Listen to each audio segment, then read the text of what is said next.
ये हम पढ़ चुके हैं ऑलरेडी कि फ़ाइल जो है रफ़ा में होता है, मफ़ूल जो है वो नस्ब में होता है। रफ़ा नस्ब जर वाहिद में मुस्लिमुन मुस्लिमन और मुस्लिमिन होता है, और प्लूरल में मुस्लिमूना मुस्लिमीना मुस्लिमीना, यानी प्लूरल में नस्ब भी मुस्लिमीना होता है और जर भी मुस्लिमीना होता है।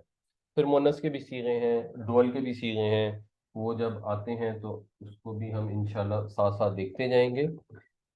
अब हमने जर अगर हम देखें तो जर की वजूहात एक्चुअली आसान है। जर की सिर्फ और सिर्फ दो वजूहात हैं। एक वजह है हरफे जर, और हरफे जर आप पहचानते जाएंगे। मिसाल के तौर पर जब शुरू होता है तो हम पढ़ते हैं बिस्मिल्लाही, तो ये बे जो है ये हरफे जर है, इसलिए इसम के ऊपर जेर आ गई, जर में चला गया।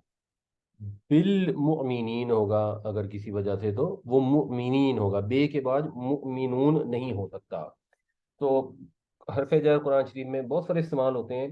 अक्सर आपको वैसे आइडिया हो जाएगा, मिन भी हरफ जर है, पी भी हरफ जर है, इला भी हरफ जर है, अला भी हरफ जर है।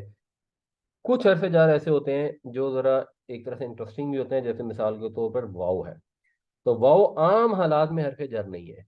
वाव तब हरफ जर होता है जब कसम खाई जाए, तो इसलिए जहां पर भी कसम आएगी वहां पे आएगा मसलन वल असरी वत्तीनी, उससे पता लग जाता है कि ये वाव कस्मिया है।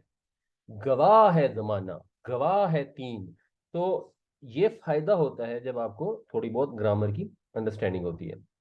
दूसरी जो वजह है हरफ जर की, वो वजह है मुरक्कब इजाफी। मुरक्कब इजाफी क्या होता है?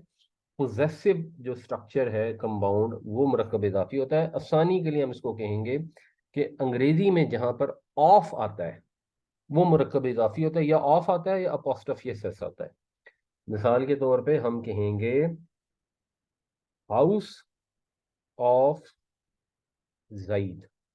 अब हाउस ऑफ जईद जो है, इसको उर्दू में हम कहते हैं जैद का घर। तो का से हम इसको वादे करते हैं, लेकिन अरबी में का की के लफ्ज इस्तेमाल नहीं होते, उसमें सिर्फ आपको जो एराबी हालत है उससे पता लगता है। तो घर तो हो गया बैतुन, यानी जैसे अंग्रेजी में हाउस पहले आता है, अरबी में भी ये पहले आता है। उर्दू में उलट होता है, उर्दू में घर बाद में जाता है, जैद का घर होता है। मगर अंग्रेजी में हम कहेंगे हाउस ऑफ जैद, अगर आपने ऑफ लगाना है, वरना फिर आपको जैद के साथ अपोस्ट्रोफी एस लगाना पड़ता है। तो अरबी में क्या होगा, बैतु, बैतुन नहीं है, बैतु। एक तो चीज ये होती है कि यहाँ पर तनवीन खत्म हो जाती है जब मुरक्कब इजाफी आता है, तो एक तो ये इससे पहचानते हैं आप। दूसरा ये वजह होती है कि जो सेकंड पार्ट है, जिसका घर है, जो मुजाफ इलैह है, वो जर में चला जाता है, तो वो हमेशा जर में होगा। तो बैतु जैदिन से आपको पता लग जाएगा जैद का घर। तो बैतुल्लाह ही, रसूलुल्लाह ही, ये स्ट्रक्चर होता है मुरक्कब इजाफी का। तो जब भी आपको जर नजर आएगी, उसकी दो ही वजूहात हैं, उनमें से कोई एक होगी, या उससे पहले हरफ जर होगा, आपको पता लग जाएगा। तो होता क्या है कि मिन एक जगह इस्तेमाल हो गया, उसके फौरन बाद जो इसम है उसके ऊपर तो जार आ गई। उसके बाद बात चलती रहती है, फिर दोबारा जार आती है, तो हम कहते हैं अच्छा इस पर जार है, तो उस मिन की वजह से है जो पहले गुजरा। जैसे अभी हमने जो आयत पढ़ी थी, इन्नमस सदगातु लिल फुकराई, अब वो लिल फुकरा में तो आ गया लाम की वजह से जार।